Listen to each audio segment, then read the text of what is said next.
Musician Andrew W.K. has been called the great unwashed rock star and the great god of partying since he first hit the charts with the release of his 2001 album I Get Wet, which featured the anthemic tunes Party Hard, We Want Fun, and Fun Night. Rolling Stone praised the album as the loudest and funniest metal you've heard in ages, and the AllMusic site pronounced that resistance to its hard partying charms is futile. Born in 1979 and raised in Ann Arbor, Michigan, Andrew W.K. has also delighted a generation of children as the host of Destroy, Build, Destroy, a live-action Cartoon Network series in which teams of kids compete for the right to blow up each other's creations. He's a regular on Fox News' Red Eye with Greg Gutfeld, and is known to show up on channels ranging from MTV to CNN to Glenn Beck TV. He's also a motivational speaker, and through his weekly Ask Andrew W.K. column in the Village Voice, arguably the greatest advice columnist working in the U.S. today. Reason TV sat down to talk with Andrew W.K. about his book in progress, The Party Bible, his new kids show on Maker.tv, Meet Me at the Rec, and his unabashed and unapologetic embrace of fun and libertine abandon. Andrew W.K., thanks for talking to us. I'm thrilled to be here. Thank you, Nick. Right. What's up with the party? Well, it's something fun to do, and that's what attracted me, and I imagine most folks, to it. Out of all the things I could imagine spending my time doing, I figured if I was going to devote myself to a mission or dedicate my life to a cause, it should be an enjoyable one. And partying was the most fun thing I could think of, and also that other people could relate to. Were you walking down the street and almost got hit by a falling safe or something? Full of piñatas and party favors? No, unfortunately, that would have been much more dramatic, but also painful, so I'm glad that it didn't involve injury. No, I moved to New York when I was 18 from Michigan, from Ann Arbor, Michigan. There I had done all kinds of stuff, but decided not to go to college and moved to the biggest city I could think of, and try to do something big. And from that emerged a lot of confusion, a lot of disappointments, a lot of dead-end jobs and sort of oddball experiences. And then at one point I got this idea that I could sort of cheer myself up and maybe cheer other people up, because that was really the reason I wanted to do something. Were you in a depressed state? Yes. Yeah. What was the nature of that? Just a kind of coming of age dislocation? Was it a chemical imbalance? Probably both, a mixture of all those things. Anything that felt bad, I experienced some version of it. It never got overwhelming where I couldn't function at all, and I've seen and have had friends that had suffered from that level of depression, but it was just a lot of anger. Yeah. A lot of anger, a lot of animosity towards the world around me, which I do think is part of maybe that coming of age. You're starting to call BS on a lot of stuff and realize that you can, and it's quite thrilling to do so. But I also realized there was times I didn't feel like that. I felt quite good, and I wanted to figure out how I could feel like that more of the time. Yeah, in one of the Village Voice columns that you wrote, somebody had written in something along the lines of, hey, what's up with the partying? And I want to read a quote from you in that. You talk about the very nature of partying is to provide a life-saving release from the constant pressure to, quote, take things seriously, end quote. I'm having a party to celebrate life. And you talk about partying as an end in itself. Now, this is radical and subversive in an age where you're not allowed to smoke anymore, you're not supposed to do drugs, you're not supposed to exercise too much or too little, you're not supposed to have fat or, not trans fat or not carbs, no gluten. Where does this end, and what kind of pushback do you get against the idea of partying? I would say, now this is from my perspective, being in the middle of the party and attracting and certainly hanging out with a lot of people that are also into partying, it seems like most people are relieved to have someone tell them it's okay, and that they have more than been fighting against these kinds of pleasure themselves. They've been wanting to engage them, but just being made to feel very guilty about it. And I think it's just such a great release for all of us to be able to say, hey, I'm thinking about this stuff too, I'm doing this stuff too, and I'm actually enjoying it, not feeling bad.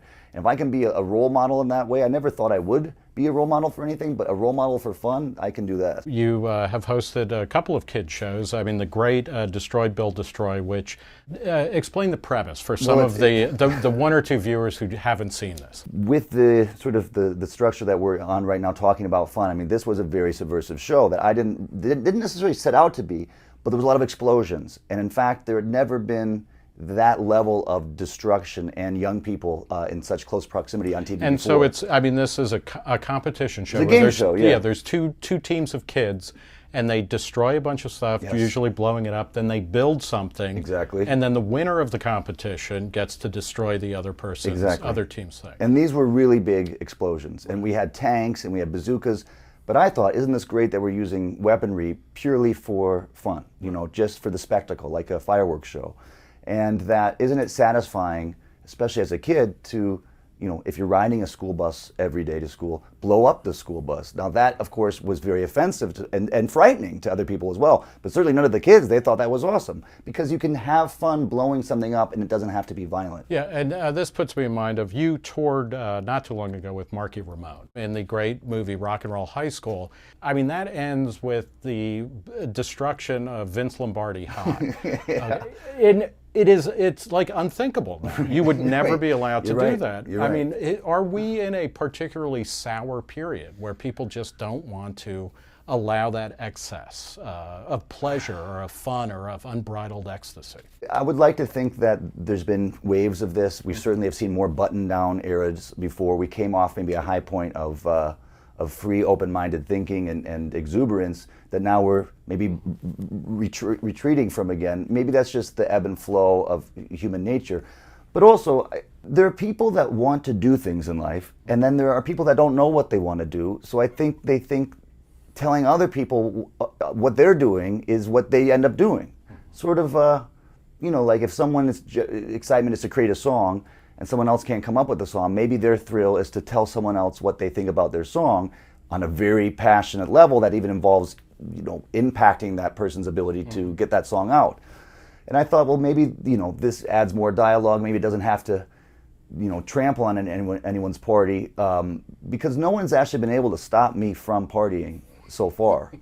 And you own or you operate Santos Party House, which is a party facility. It is. This is a and I mean, I guess it went up in Mike Bloomberg's New York of all things. It did. So it's kind of like you're striking blows against the empire here. And it was not easy. I mean, it's a concert hall and music venue, dance club, but it was the first brand new, meaning we built it. It wasn't just moving into someone else's club and changing the name. We built this place from scratch, got all the liquor licenses, got the cabaret license. And explain why a cabaret license is better than just a bar license. Because you can dance. Right. There's laws that prohibit dancing, and they will crack down on them, and they will come in, and if someone is moving their body in a rhythmic way, even if you're walking with too much passion, then you're breaking the law because you don't have a cabaret license. So we got the cabaret license, and that was the biggest work that we had to do, was just getting the licenses. But I think also it's sort of like a maze, it's a labyrinth, a challenge, an ordeal to weed out the people that really aren't capable of running a party house. Is that I mean, so that's how I interpreted it. Okay, so you're not just saying like, well, you know, what the hell is this? I mean, I always try to find a less frustrating way to look at things. So I thought, well, this was like our running the gamut. We had to prove that we had what it took to run a party house, and maybe you have to go through these steps to show that you're serious. Talk, you like around 2005 or so, you decided that just to be a music maker and a concert maker, but you wanted to be a motivational speaker. Yes. Explain a little bit where that came from, and then also talk about your events. I mean, your kind of lectures. Oftentimes, I don't want to say devolve. I guess they evolve into parties. No, they devolve. They devolve. Well, one of the things, I mean, to me, it's almost like it's like a performance art piece from a Fluxus artist in the early '60s. It's a happening. It's not a lecture anymore, and it's not a concert. You know, what's going on with that? Well, it's much like this, being in a room together. That's how I thought of it. Is we're in a room together, and after that, we'll sort of see what happens. I don't really think of it as performance art out of respect for people I see who actually are performance artists. I'm not trained in that or really even interested in it personally because I don't have that skill. But I thought there are people out there that, for whatever reason, it's hard for me to fathom, but they don't like loud music or they don't like rock music. And I've met those people that said, I read something that you did, an interview, or I saw a TV clip and it connected with me. And they got the same feeling that I was getting and trying to get other people to feel through music, they were getting through words. And I thought, this counts, this is another way. And my main focus was that feeling of physical joy, that hands over your head, I couldn't possibly feel better, this is why I'm alive feeling. And if I can get that feeling conjured up through talking or doing an interview like this, then I figured that, it's not it working works. for me. Although I do want to thank you for dressing up. And we both dress this for is great. this. Yeah, you're right. Yes, this it's is Spy our yin and versus yang. Spy. Yeah. Absolutely. Let me ask you about the Party Bible, which is a book that you're under contract. You're on the hook for. When are we going to see that? I have been writing this book in earnest for about the last year, and I'm now in the crunch time. Like, this is the home stretch, so I have to get it done in the next few weeks. It's the first book I've ever written. It's not an autobiography in any stretch. I'm actually trying to eliminate anecdotal sort of content and really make it talking about life through the lens of partying. Right. And doing my advice column is giving me a lot of great feedback, but certainly just practice writing about things that I haven't even thought of that much. And I almost feel like I am channeling. Like, it feels like it's a reverse ghostwriting process. I feel like someone else is telling me what to write versus me telling them. So it's been a mind-altering. I think I've seen this movie. It's called The Shining. It doesn't end that well. Yeah, it's not that frightening, and it's not that sinister. Can you party too much, or what is the role of either moderation or balance in a world of partying and of kind of exuberant joy? Well, you don't want to die. That's pretty much the threshold. But with that being said, out of respect for people that have gone all the way to the edge and then died, I wouldn't say that they messed up. Maybe that's what they wanted to do. You miss them, and you wish they were still there, but you celebrate what they left behind them. I want to be able to party for as long as possible. And so that's the one thing I always thought was, identify your limits, push past them to a degree to create a new limit, like exercise, expand your soul. And that can be a painful process. But then your body recovers, your soul expands. But you don't need to kill yourself having fun, because that hurts. Let's talk about the Village Voice column. Ask Andrew W.K. comes out every week in the Village Voice. Somebody asked you to talk about procrastination. They said, I have a problem with procrastination. And you managed to turn this, you are Mr. Upbeat and optimistic. You're always looking for a lesson to be learned as opposed to a pain to be suffered. And you talked about how procrastination is not necessarily a bad thing, and that it takes a while to get into whatever you're doing. And you said discomfort is a small price to pay for brilliance. What are you getting at with that? Well, sometimes the torment of wrestling with productivity, with work in general, whether it's very tedious work or whether it's very esoteric work that demands a kind of higher mind that isn't easy to access. Practicing piano, for example, that was hell for me. I learned piano lessons starting around age 4.5, and just thinking about everything from having to do the recitals and the tests to the lessons themselves, and then especially practice, was torturous. But I can tell you I wouldn't be sitting here doing anything or talking about anything had I not gone through that. So I'm not saying that I am the most brilliant piano player, but the suffering that I went through in that ordeal certainly rewarded me. And so I think, struggling with work, you have to sort of just take that as par for the course. If you're going to do good work, it's not going to feel good all the time. At the core of a lot of your activities, there's this incredible empathy, which is I find phenomenal. In a column that a person wrote in about saying, like, what's with white privilege? Why are people attacking people for having white privilege? Other people saying, no, that's bullshit. And you wrote in the context of a long and interesting response, you said, love is never naive, compassion is never inappropriate, love and compassion make life livable. Where is that thought coming from in you? Well, that's coming from, again, me trying to cheer myself up and me trying to retain some sort of humanity and sanity in my own life. Having people that I'm angry at, having people I don't relate to, and then having people tell me, no, but there's certain people that you should never have any love for or compassion for. And I can understand what they mean, like very extreme examples, like a killer or something. But what if I could still find some way to not feel that hatred towards them? And that's a worthwhile mindset. In fact, to keep very close and upfront in your mind. Is that, is the party as a concept, because you can party by yourself, but then you, more often than not, you run the risk of being Michael Hutchins or David Carradine, right? You're alone in a closet somewhere. Or the party is kind of a hive mind, or it's almost an organism that is made up of individual cells of people, but it's also throbbing and pulsing. So it almost seems like there's always a social dimension to partying in your kind of cosmology. Well, yes. I like the idea that you can be an individual that's part of a group of individuals.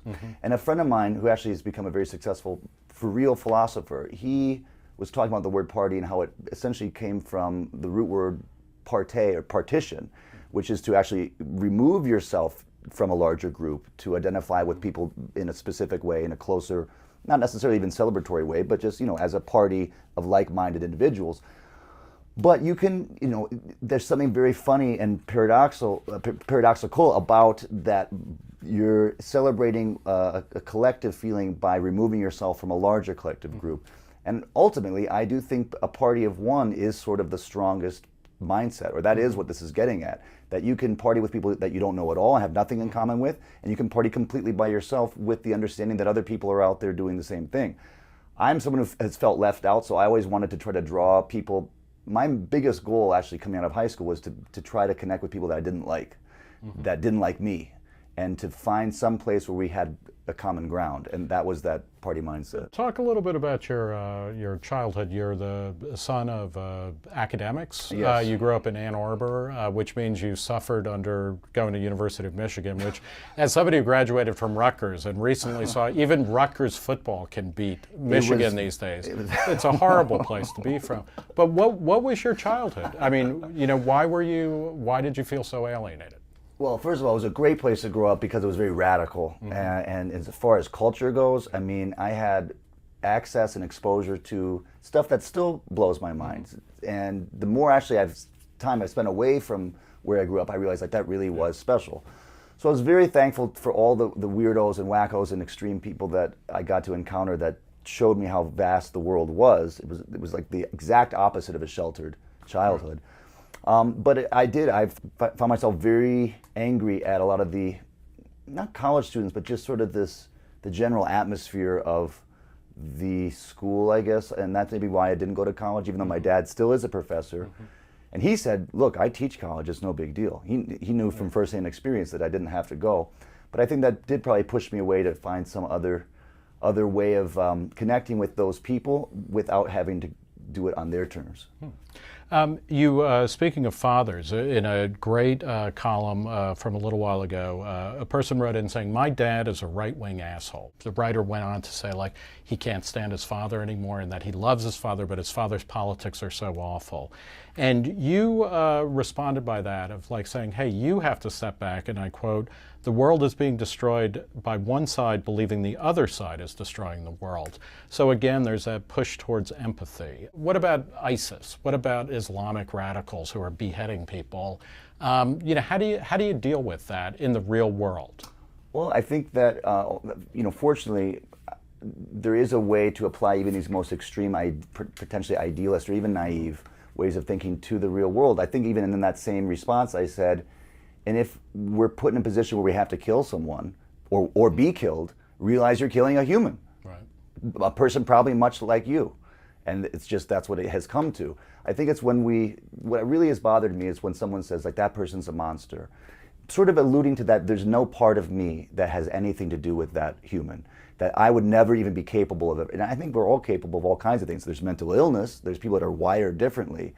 But I want to be able to relate to that person and feel good that I didn't choose to do those things. Are there particular writers or artists, I mean, we mentioned the Ramones briefly, who are your influences in this kind of thing? Because actually, in talking with you, I do get a sense the Ramones are like that, where they they were outsiders and then they became insiders, and a lot of the times they were trying to explore what it meant to be a pinhead, what it meant to be, a cretin, what it meant to be a male prostitute. I mean, there's an interesting, attempt to kind of empathize or to show a world that people don't have any sympathy for. Marginalized. Yeah, well, it's the in-between spaces, people that occupy those in-between spaces that are neither this nor that, they ultimately just become themselves. They're one-off people, and that's always been who I'm most interested in. I mean, probably my biggest idol is Santa Claus, because there's no one else like him.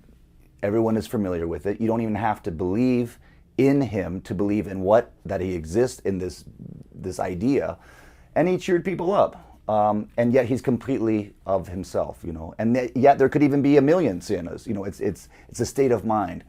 So I liked that idea, and anyone who is able to truly be themselves and carve out enough space in between everyone else, they always get me excited. Athletes, musicians, writers, magicians, anyone.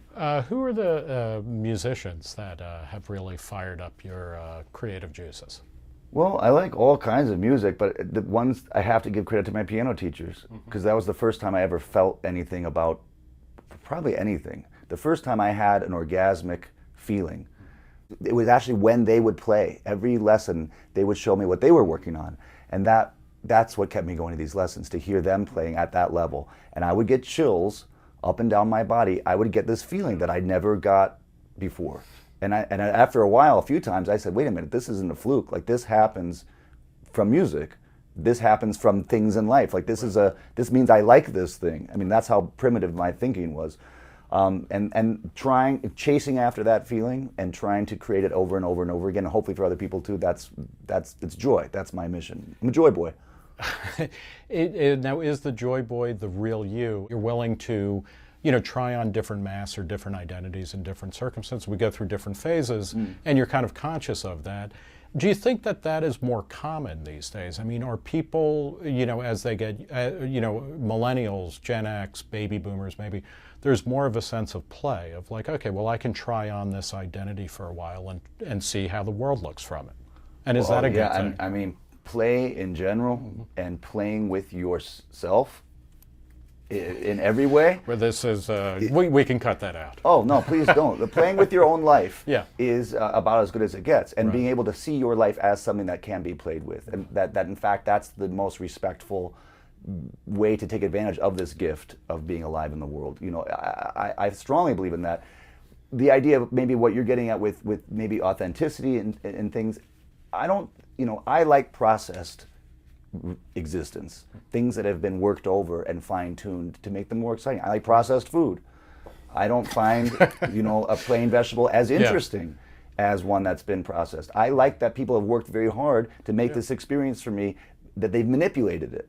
I like a show. I like life to be that. I can look at the air and see it as for what it is, or I can ingest air that has different molecules in it and it makes me feel different. So I like it all, but I think it is scary to think that that somehow a more boring life is somehow more noble. Right, and more authentic. Yeah. If you're just like, oh, this is it's how all it is. Yeah. Everything counts. Everything is real. Right. In that same 2009 interview, you had talked about how when you were, building kind of the Andrew W.K. kind of stage show or presence or persona, that you said that it was done in the spirit of entertainment, which usually goes hand in hand with commerce. And this may be from an older generation of artists. There always seemed to be a lot of hand-wringing about, oh my God, if we're successful, we're selling out. Or there was the idea that you could either do pure art or be a sellout. That doesn't seem to have any standing in your universe, and it seems to be liberating. Yes, and I had a lot of friends that felt the same way as you're describing, that it was bad to make money or want money. But I just very early on, I wanted to do things that required money to do, whether it was go on tour with a full band and be able to pay them, or produce a video that looked the way I wanted it to look. But also, and this was even more important to me, I was attracted to the sheen of highly produced content or art or whatever you want to call it, the world. I appreciated, again, like going on a pony ride. That was fun in a way, but I would much rather have gone on a roller coaster, a really big roller coaster. That just appealed to me. I liked movie posters that looked like it took 6 or 7 hours just to get that shot and to manipulate it and to create a logo that looked really, really striking, not just something that was handwritten and cast off. That was just my aesthetic. I liked things that involved high production. So, I like TV. I like advertisements. I just like the way they look. I like the way they feel. And it never was, the music I made was made to be used that way. It was made to be played at a sporting event. That was to me the biggest compliment, was having my song on the on a football game or on a, a basketball game or something, or at a baseball stadium, everyone's singing along. That to me was like my dream has come true. Do you feel like we're in a particularly great moment for kind of art of the sort that you're talking about, creativity, in that the tools of production are cheaper now? I mean, obviously they're still out of the reach of a lot of people, but you can do in your home studio now what the Beatles couldn't do at Abbey Road in their heyday. Book publishing, art manipulation, distribution via the internet. I mean, is this a particularly rich moment for that? Sure. And if so, does that create more of an interest in that kind of aesthetics, of people realizing that objects don't just happen, they're made, and you have to take time. Craft them. Yeah. Well, first it was very threatening because I was right in the middle. I was signed to Universal Music Group and Island Def Jam, like 99, 2000, right as things were changing over, right as Napster was starting. And I got to experience the tail end where we had budgets that were just so big that we could go back to reshoot one scene in a music video for tens of thousands of dollars, where now I wouldn't even get 1%, a regular video now would cost 1% of just the reshoot day. And you'd be lucky to get that. So it was really interesting to see that transition, but also see that, well, I don't even need that much money to film this because I can do it inside the computer with 2 people instead of 200. The only thing I didn't like about that was there was some kind of pride. It was a feeling like you were winning a prize if you got access to work with that version of the industry, because it was so rarefied. And once anyone could get those tools, it kind of took away the feeling like, I worked so hard to get in there. But then you realize, it wasn't that great inside there anyway. Is there a politics to partying? By that, not necessarily are you a Democrat or a Republican, a liberal or a conservative, but is there an ideology here that threatens the status quo or leans in one direction or another? Not that I've seen, and I've been very thankful, and I've been nervous at times that whenever politics would come up or sort of values and morals and ethics, if that ever became part of the conversation, that automatically people would leave because they wouldn't agree, or someone else would just say, I didn't want this to involve, that kind of thinking, I can't be a part of this. I've been very, very surprised and delighted that this party has enough room for all kinds of stuff, for pretty much all modes of thinking, for all modes of people. And it seems like people enjoy, again, having a space, having a mindset where you don't have to pick a side all the time or have an opinion about every single thing or every person. So what would be your ultimate party? Would it be that, it starts out and Dick Cheney is over on this side of the room and Barack Obama and his Kenyan socialists are on the other, and that by the end they're in a full clinch in the middle? Wow, that could be an incredible movie, just seeing that played out. I don't think so. But, well, it's CGI. You do a wide variety of shows. You talk to pretty much everybody. You're a regular on Red Eye, the great Greg Gutfeld Fox News Channel show. Yes. Do people look at that and they say, oh, you're on Fox News, what's going on? You've done the weather on Fox, yes, as a matter of fact, and you had a great conversation with Glenn Beck. Yes, very recently. Yeah. Every now and then someone will say, what are you doing on there? And I say, I was invited. And that usually ends the conversation. I go where I'm invited. I have no animosity towards everybody, towards any particular group that's that vast. I mean, these are huge organizations as well. People have been nice to me. That's another thing that means a lot. That makes it very easy to go and hang out with someone, even if you don't agree on every single thing. Even when my band formed, I didn't barely even know a lot of the people I was working with. And I had to find common ground. A lot of them grew up in very different ways, in totally different parts of the country. They had different backgrounds, but we would connect on something like a song or on a certain movie we liked. And that was enough to be able to get through the day. And I didn't go into all the other stuff that we didn't agree on or that we couldn't relate to. We just picked what we could get along with, and then the party kept going. Well, let's end it with, tell me what's the best way to watch Meet Me at the Rec, which is kind of your latest enterprise. Meet Me at the Rec is a new kids show, and it's project-based, so it's short clips that you can watch all, back to back, but each one has a project, an activity that you can learn, and it's on maker.tv, also on YouTube. But it's on demand, and it's all out now. There's episodes with Jack Black and his son where they go explore Minecraft, this amazing world of professional video games. We have Zach Woods, who is from The Office. He played the character Gabe. Now he's in Silicon Valley, another amazing show. Bobby Lee, who's an amazing comedian. So it's a lot of fantasy, some almost supernatural elements, but it all adds up to hopefully a very entertaining TV party. Well, as a parting thought, I mean, you're very optimistic about the future. We live in a world where people are constantly predicting the end, or that the future is going to be much worse than it is now. What can you leave us with a happy, upbeat thought? The world is always ending and it's always beginning. And if we're able to keep love and a celebratory sense of making the most of what we can with what we have right now, I think that's all we have to do. All right. Well, we will leave it there with Andrew W.K, the great unwashed rock star. For Reason TV, I'm Nick Gillespie.